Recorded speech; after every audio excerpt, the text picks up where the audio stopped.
فأجابهم الله عز وجل ọlọ́run wá fún ọ lésì wípé an istifsarihim bi annahu subhanahu ya'lamu al-hikmata allati tukfi alayhim wípé òun ọlọ́run òun mọ ìdí ọgbọ́n tí ń bẹ òun sì fi ń pamọ́ fún wọn.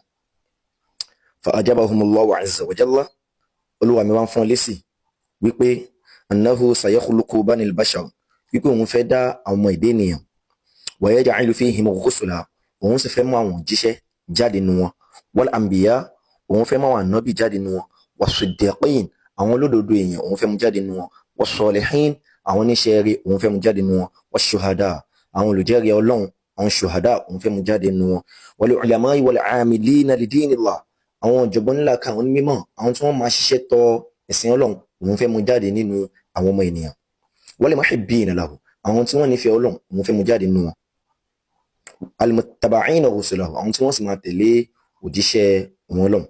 Qala ta'ala qala inni a'lamu ma la ta'lamun ọlọ́run sọ fún àwọn màláíkà wípé mo mọ ohun tí ẹ̀yin ò mọ̀. Wa khalaqa Allahu subhanahu wa ta'ala Adama min turabil ardi wa ma'iha ọlọ́run wá dá Ànábì wa Adam láti inú yẹ̀pẹ̀ tí ń bẹ lórí ilẹ̀ àti látara omi rẹ̀. Thumma sawwarahu fi ahsani suratin lẹ́yìn náà ọlọ́run wá ṣe ní àwòrán tó fi ń da jùlọ. Thumma nafakha fihi ruha lẹ́yìn náà ọlọ́run wá fẹ́ ẹ̀mí sí lára. Wa kana zalika yawmal jumu'ah gbogbo eléyìí pátá ó ṣẹlẹ̀ ní ọjọ́ Jímọ̀.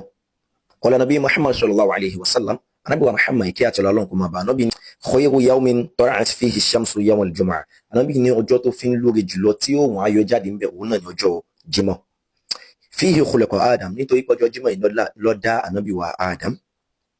Wa fihi udkhila al-janna ọjọ́ Jímọ̀ yìí ló mú Ànábì wa Adam wọ al-janna.